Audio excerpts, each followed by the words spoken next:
एक मेंटलिस्ट अपनी स्किल की वजह से बहुत ही फेमस हो जाता है। एक दिन जब वो एक साइकोलॉजिस्ट से मिला तो उसके साथ उसका अफेयर स्टार्ट हो जाता है। वो दोनों मिलकर एक अमीर आदमी को फंसाने का प्लान करते हैं। क्या वो मेंटलिस्ट इस सब से बच पाएगा, ये हम आज के हमारी मूवी नाइटमेयर एली ये 2021 की एक थ्रिलर हॉलीवुड मूवी में देखेंगे। अगर आपको वीडियो अच्छा लगता है तो प्लीज इसे लाइक और कमेंट जरूर कर दीजिएगा। अब बिना किसी देरी के एक्सप्लेनेशन स्टार्ट करते हैं। मूवी स्टार्ट होती है और हम हमारे मेन कैरेक्टर स्टैन को एक डेड बॉडी को एक घर में छुपाता हुआ देख सकते हैं। इसके बाद उसने घर को आग लगा दी और ट्रेन लेकर वो कहीं दूर जाने लग गया। वो एक अलग सी सिटी में उतरा जहाँ पर एक कार्निवल चल रहा था। उसे अपने आगे के रास्ते के बारे में पता नहीं है। एक शो चल रहा था जिसमें वो घुस जाता है। इस शो को चलाने वाले का नाम था क्लैम। उसने कहा कि आज मैं आपको एक मॉन्स्टर जैसा आदमी दिखाने वाला हूँ। ये एनिमल या पंछी किसी को भी खा सकता है। एक मुर्गे को उसने नीचे फेंक दिया और उस आदमी ने उसे खा लिया। उस आदमी की हालत बहुत ही खराब थी। स्टैन को ये सब देखकर बहुत ही बुरा लगता है। वो आसपास घूम रहा था तो कुछ लोग ये बात नोटिस करते हैं। उन्होंने पूछा कि क्या तुम हमारा पीछा कर रहे हो। एक आदमी समझ जाता है कि स्टैन को काम की जरूरत है। क्लैम ने जब स्टैन को पैसे दिए तो थोड़े से वो कम कर लेता है क्योंकि फ्री में उसका शो उसने देखा हुआ था। स्टैन के पास एक बहुत ही अच्छा रेडियो था जो वो बाय कर लेता है। उसने कहा कि तुम्हें परमानेंट जॉब में दे सकता हूँ। यहाँ पर काम करते करते उसे एक बहुत ही ब्यूटीफुल सी लड़की पसंद आती है जिसका नाम था मॉली, जो मॉन्स्टर जैसा आदमी था। इसे सब लोग गीक बुलाया करते थे। एक दिन अचानक से वो भाग जाता है। सब लोग उसे ढूंढने लग गए तो स्टैन एक जगह पर उसे देख लेता है। उसने कहा कि बाहर आ जाओ, मैं तुम्हें कुछ भी नहीं करूंगा। गीक ने डायरेक्टली उस पर हमला कर दिया तो स्टैन उसे बहुत मारता है। क्लैम को स्टैन का काम पसंद आया था। उसने कहा कि तुमने अपने पास में कुछ भी किया हो पर यहाँ पर तुम्हें कोई भी जज नहीं करेगा। तुम यहाँ हमेशा के लिए काम कर सकते हो। इस कार्निवल में जीना नाम की लेडी भी शो करती थी। उसके घर में बात था तो स्टैन ने उसे अप्रोच किया, कहा कि मुझे आपके घर में बात करना है। इसके लिए उसे कुछ पैसे ले दिए। स्टैन जब अंदर आया तो उसने कार्ड्स को देखा।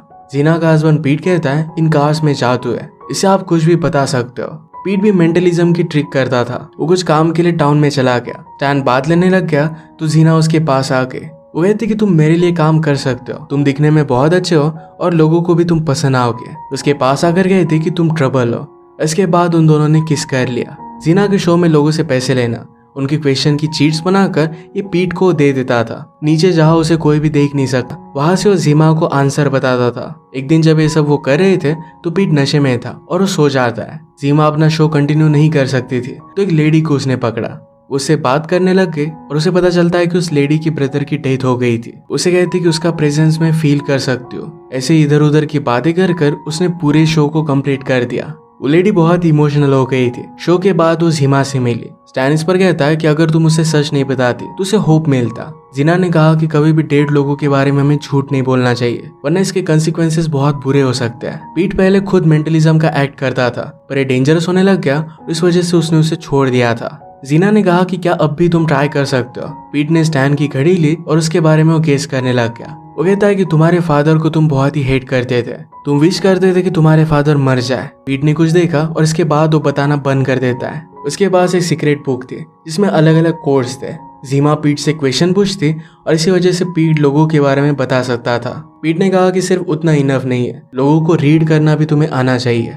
ये सब चीजें स्टैन को बहुत ही अच्छी लगती है। एक दिन स्टैन पीट से पूछता है कि क्या आप मुझे सब कुछ सिखा सकते हो, तो पीट इसके लिए हंसी खुशी मान जाता है। स्टैन जिस लड़की को लाइक करता था उसका नाम है मॉली और उसका एक इलेक्ट्रिसिटी का शो था। इसमें वो लोगों को बताती कि उसमें सुपर पावर्स है और इसी वजह से इलेक्ट्रिसिटी को एब्जॉर्ब कर सकती है। स्टैन को देखने के बाद एक आइडिया आता है। अगले दिन उसने उससे बात की, कहा कि तुम्हारे शो को हम और भी ज्यादा इंटरेस्टिंग बना सकते हैं। ऐसा हम प्रिटेंड कर सकते हैं कि जैसे तुम्हारा एग्जीक्यूशन हो रहा है और बाद में तुम फिर से लाइफ में आ जाओगी। स्टैन ने मॉली का एक पिक्चर भी बनाया था जो उसे बहुत ही अच्छा लगता है। स्टैन के आइडिया को ट्राई करने वाले थे।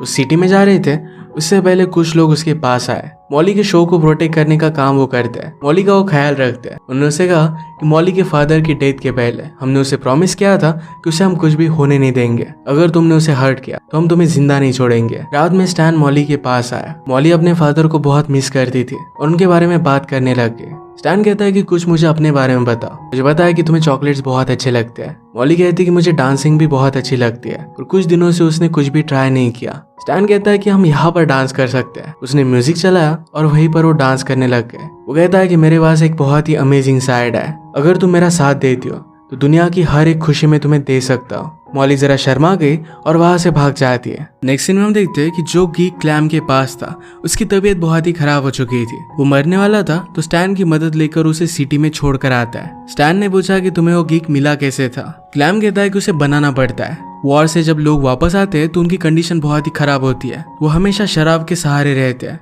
उनके पास पैसे नहीं होते तो उन्हें उठाकर मैं लेकर आता हूँ। उनके ड्रिंक में मैं ओपियम मिला देता हूँ जिसकी उन्हें आदत लगने लग जाती है। इस आदत की वजह से किसी भी वो काम के नहीं रहते। मैंने उन्हें पहले ही बताया हुआ होता है कि जॉब टेम्पररी है। मैं जब उन्हें ये सब बता देता हूँ तो ओपियम के लिए ये कुछ भी करने के लिए रेडी होते हैं। जिस तरीके से क्लैम्प कहे वो सारी चीजें वो कर सकते थे। उस आदमी की मेंटल स्टेट को पूरी तरीके से तोड़ देता है। स्टैन पीट से एक एक चीज सीख रहा था। सोते वक्त पीट ने स्टैन से ड्रिंक मांगी। वो पहले ही बहुत ही ड्रंक था। स्टैन उसके लिए ड्रिंक लेकर आया। तब तक पीट की आंख लग गई थी। उसके हाथ की बुक स्टैन उठा लेता है। पीट जग गया और उसे कहता है कि तुम्हें कभी भी इसे हाथ नहीं लगाना चाहिए। अगर हम खुद के झूठ को सच मानने लग गए तो इससे बहुत बुरा होता है। इसके लिए हमें फाइनली भुगतना पड़ता है। जहाँ पर पीट सोया हुआ था अगली सुबह वहां पर बहुत सारे लोग इकट्ठा हो गए। ड्रिंक की वजह से ओवरडोज होकर उसकी डेथ हो गई थी। स्टैन उसकी नोटबुक ले लेता है और सारी चीजें वो सीखने लग गया। एक दिन इनके यहाँ पर अचानक से पुलिस आ गए। स्टैन जल्दी से सबको नोटिफाई कर देता है। ये सारे शो बंद कर रहे थे। वो मॉली के पास आ गए तो स्टैन उनको रोक लेता है। उन्होंने कहा कि सब लोग हट जाओ वरना इलेक्ट्रिसिटी आप में चली जाएगी। वो प्रिटेंड करते हैं कि मॉली ने सब लोगों को बचा लिया। स्टैन कहता है कि आपके पास मेरे लिए एक मैसेज है। ऑफिसर का नाम उसने गेस कर लिया। वो कहता है कि बचपन में आप बीमार रहा करते थे। स्टैन कहता है कि आपकी मदर आपको बताना चाहती है कि आप बहुत ही ब्रेव हो। आप आर्मी में जा नहीं पाए फिर भी पुलिस ऑफिसर बनकर आप बहुत ही अच्छा काम कर रहे हो। ये सब सुनने के बाद पुलिस ऑफिसर कन्विंस हो जाता है और वहां से वो चला गया। सब लोग स्टैन को लेकर सेलिब्रेट करने लग गए। क्लैम ने उसे पूछा कि तुमने ये सब किया कैसे। स्टैन कहता है कि पुलिस के वारंट पर उसका नाम था। उसके पास पोलियो के शूज थे यानी कि मैंने उसकी बीमारी केस कर ली। उसके गले में लॉकेट था जो चर्च में दिया जाता था। तो किसी ना किसी मैरी को तो जानता ही होगा। पीट ने स्टैन को जो भी सिखाया था इसमें वो मास्टर हो गया था। मॉली स्टैन को अकेले में बुलाती है और कहती है कि तुम्हारे साथ आने के लिए मैं रेडी हूँ। स्टैन को बहुत खुशी हुई। वो दोनों इंटीमेट होने लग गए पर मॉली को प्रोटेक्ट करने वाले आदमी वहां पर पहुंच जाते हैं। मॉली ने उन्हें समझाया कि मैं उसे बहुत प्यार करती हूँ और उसी के साथ जीना चाहती हूँ। वो मॉली की खुशी के लिए मान जाते हैं। जाते वक्त स्टैन सीमा से मिलने के लिए आया। उसे पूछता है कि क्या तुम्हें पीट की नोटबुक वापस चाहिए। मॉली ने कहा कि तुमने इसके लिए बहुत मेहनत ली है, तुम इसे डिजर्व करते हो। इसके बाद हम देखते हैं कि डायरेक्टली 2 साल बीत चुके हैं। स्टैन और मॉली बहुत ही सक्सेसफुल हो गए थे। वो अमीर बन गए और अलग अलग सिटीज में शो करते हैं। शो करते वक्त स्टैन की आंखों पर पट्टी बंदी होती है। मॉली लोगों से क्वेश्चन पूछकर स्टैन को बता देती है। जिस तरीके से वो एक कोड लैंग्वेज में बोलती थी इससे स्टैन को सब कुछ चीजें पता चलती। उन लोगों के बारे में वो प्रिडिक्शन करता। आज रात बताते वक्त मॉली से कुछ मिस्टेक हो गई। अगले शो पर एक वॉच को लेकर प्रिडिक्ट करता है। वहां पर एक साइकोलॉजिस्ट बैठी हुई थी जिसका नाम था लिलिथ। लिलिथ मॉली को रोक लेती है और कहती कि मैं उससे क्वेश्चन पूछूंगी, तुम कुछ भी मत बोलना। वो कहती कि मुझे पता है तुम दोनों के बीच में कुछ ना कुछ तो सिग्नल है और इसी वजह से तुम सब कुछ रीड कर पाते हो।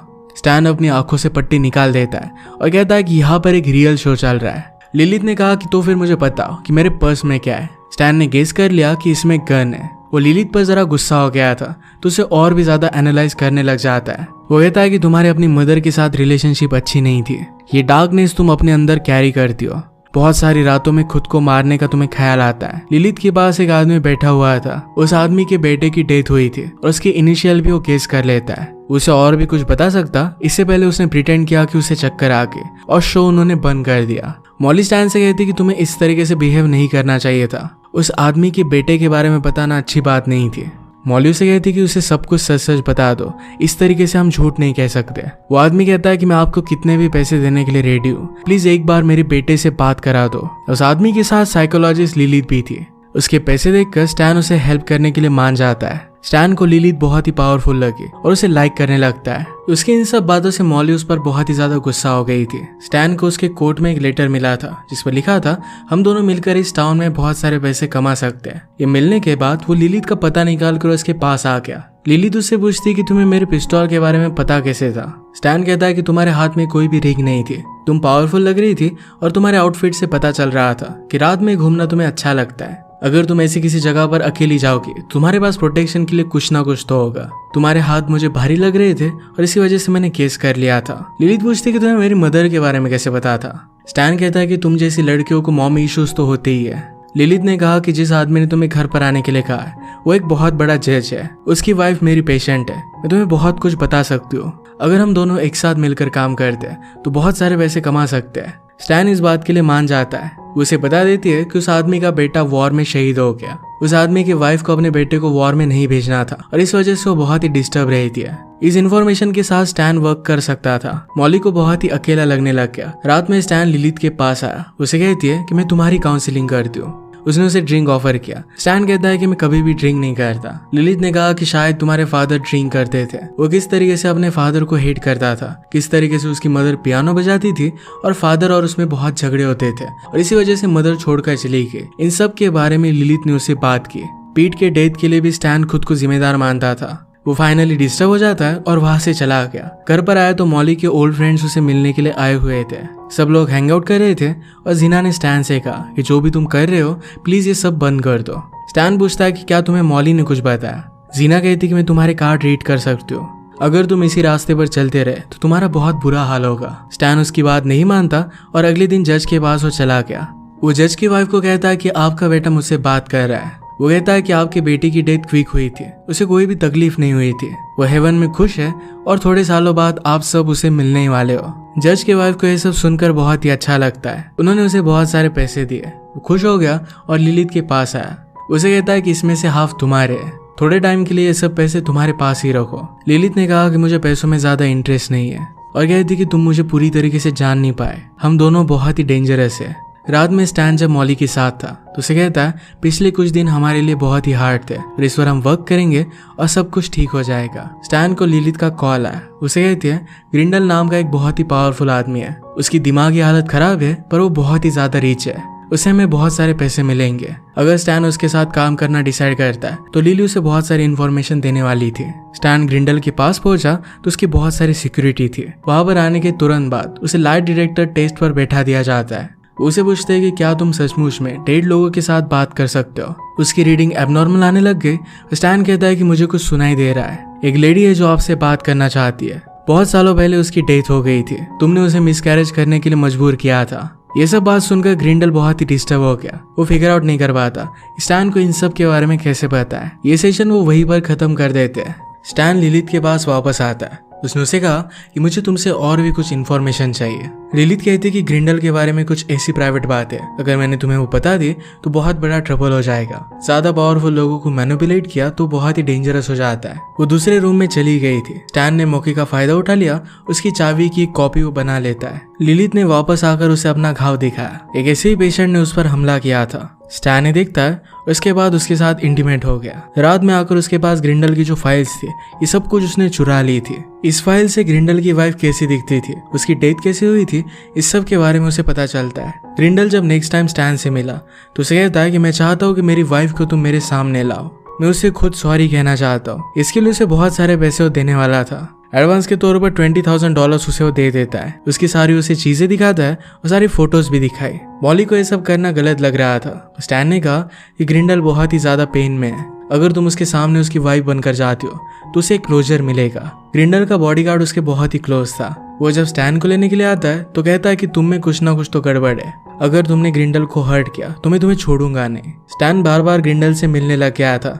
ग्रिंडल उस पर गुस्सा हो जाता है और कहता है कि मेरी वाइफ को मेरे सामने लाओ। प्रीवियसली जिस जज की वाइफ को उसने काउंसिल किया था उसे लगता है उसका बेटा हेवन में उसका वेट कर रहा है। वो इस बात पर कुछ ज्यादा ही बिलीव करने लग गए।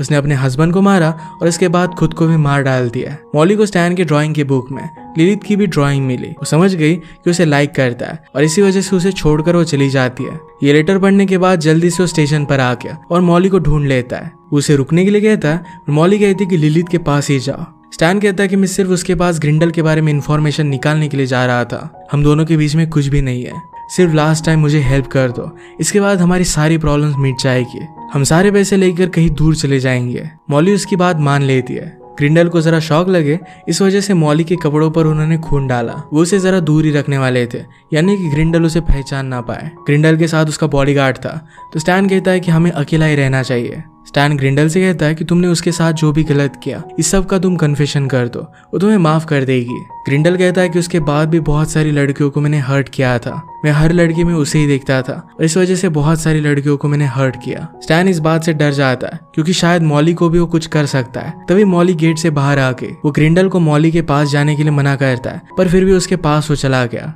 मॉली इस बात से डर गई और उसे वो फंसा नहीं सकती थी, उसे सॉरी बोलकर जाने लग गई। ग्रिंडल उसे पकड़ लेता है। वो उसका हाथ नहीं छोड़ रहा था, उसे हर्ट कर सकता था, इसी वजह से स्टैन उसे मारने लग गया। ग्रिंडल के बॉडीगार्ड को रेडियो पर जज और उसकी वाइफ की डेथ के बारे में पता चला। वो जल्दी से उसे बचाने के लिए वहां पर पहुंचा तो देखता है कि स्टैन उसे मार रहा है। स्टैन गाड़ी में आया और वहां से भागने लग गया। ग्रिंडल उसका पीछा करने की कोशिश कर रहा था तो गाड़ी से उसे उड़ा देता है। मॉली को इस बात से बहुत बुरा लगा, उसके साथ अब वो नहीं रह सकती थी। स्टैन गुस्से में कहता है कि मुझे भी तुम्हारी कोई भी जरूरत नहीं है। वो जल्दी से लिलिथ के पास पहुंचता है। सारे पैसे उसने निकाल लिए। लिलिथ के साथ काम कर टेंशन में वो ड्रिंक करने लग गया था। वो जब जा रहा था तो लिलिथ उसे आई लव यू कहती है। स्टैन को ये बात अजीब लगी। उसने बैग में से सारे पैसे निकाल कर देखे तो बीच में सारे $1 के नोट थे। वो लिलिथ पर बहुत ज्यादा गुस्सा हो गया। कहता है कि तुमने ये सब किया क्यों? तुम्हें तो पैसों की कोई भी जरूरत नहीं है। लिलिथ कहती कि उस दिन तुम्हें मुझे डिसरिस्पेक्ट नहीं करना चाहिए था। तुम खुद को बहुत स्मार्ट समझते हो, पर ऐसा कुछ भी नहीं है। आज तुम मेरे पर्स को नोटिस नहीं कर पाए। उसके पास गन थी और स्टैन को शूट कर देती है। वो सबको बताने वाली थी कि स्टैन पागल था और इसी वजह से सब कुछ वो कर रहा था। स्टैन उठकर लिलिथ को मारने की कोशिश करता है, पर लिलिथ ने सिक्योरिटी को बुला लिया। स्टैन जल्दी से वहां से भाग जाता है। वो भागते भागते एक ट्रेन में आ गया और बहुत ही दूर चला गया। हमें फ्लैशबैक में दिखता है कि अपने फादर को बहुत ही ज्यादा हेट करता था और इसी वजह से उसने उसे मार डाला था। वो जब एक ट्रेन से बाहर निकला तो एक कार्निवल के पास था। बहुत ही ज्यादा ड्रिंक करने की वजह से उसकी हालत बहुत खराब हो गई थी। वो वहां के एक शो के ओनर के पास आया। उसे कहता है कि मैं आपके लिए एक मेंटलिज्म की ट्रिक कर सकता हूँ। ओनर कहता है कि तुमसे बात आ रही है और इस तरीके के शो हम नहीं करते। स्टैन जाने लग गया तो उसे वो रोक लेता है। उसने उसे ड्रिंक दी और कहा कि मेरे पास तुम्हारे लिए काम है। मैं तुम्हें खाना पीना और ड्रिंक सब कुछ दूंगा। ये जॉब सिर्फ टेम्पररी रहेगा। जब तक मुझे एक नया गीक नहीं मिल जाता तब तक टेम्पररी तुम रह सकते हो। ये पूरी मेथड स्टैन समझ सकता था क्योंकि क्लैम ने उसे सब कुछ बताया हुआ था, किस तरीके से उसकी मेंटल हालत खराब की जाएगी। वो वैसे भी अपनी लाइफ में सब कुछ खो चुका था। ड्रिंकिंग के लिए वो एडिक्टेड हो गया था। वो बहुत रोता है और बाद में काम करने के लिए मान जाता है। गलत रास्ते पर चलने की वजह से जिस गीक से उसे घिन आती थी वही वो फाइनली बन जाता है। इसी एक डार्क एंडिंग के साथ ये मूवी खत्म हो जाती है। अगर आपको एक्सप्लेनेशन अच्छा लगा तो प्लीज इस वीडियो को लाइक और कमेंट जरूर कर दीजिएगा। बहुत सारे मूवीज लेकर आते रहते हो तो प्लीज चैनल को सब्सक्राइब कर दीजिए और बेल नोटिफिकेशन आइकन दबाना मत भूलिएगा। हम फिर से मिलेंगे और एक नए मूवी के साथ। तब तक के लिए थैंक यू और आप अपने आप का ख्याल रखिए।